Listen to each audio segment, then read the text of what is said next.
বলছেন, আসসালামু আলাইকুম শাইখ। ওয়ালাইকুম সালাম রাহমাতুল্লাহ। বাংলাদেশের মানুষ যে সম্পদগুলোকে সরকারি সম্পদ বলে, এগুলোকে কি সরকারি সম্পদ বলা জায়েজ?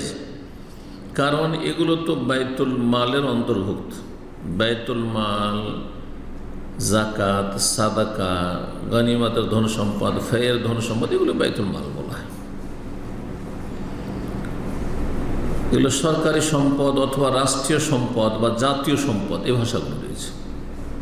এই ভাষাগুলো আজকালকার প্রচলিত ভাষা। এই সরকারি ধন সম্পদ অর্থাৎ রাষ্ট্রীয় ধন সম্পদকে বাইতুল মাল বলা, এটি খুব যুক্তিসঙ্গত নয়।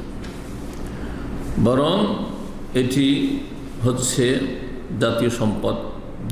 দেশের জাতি সবাই তাতে হক রাখে, সমান অধিকার রাখে।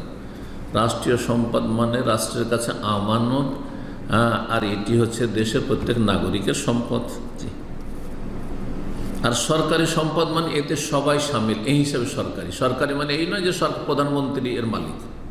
সরকারি সম্পদ মানে যদি অর্থ করে যে এটার মালিক রাষ্ট্রপতি, তাহলে ভুল কথা। রাষ্ট্রপতি মালিক নয়, রাজা বাদশাহের মালিক নয়, বরং এর মালিক প্রত্যেক নাগরিক। কিন্তু এটি আমানত কার কাছে রাখা আছে?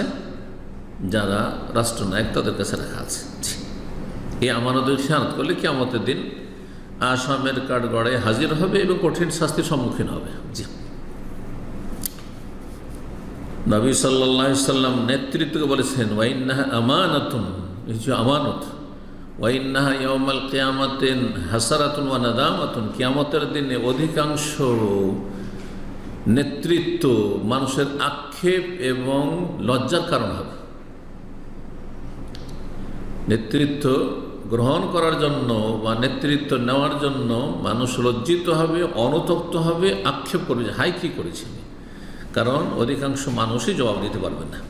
বলছেন ভাই যে আর বাইতুল মালের সম্পদ তো সরকার নয়, বরং এটি আল্লাহর মানে এটি হচ্ছে যেহেতু আল্লাহ রাব্বুল আলামিন সব কিছুর মালিক, সেজন্য। কিন্তু রাষ্ট্রীয় সম্পদে সকল নাগরিকের হক রয়েছে, যেমনটা বললাম।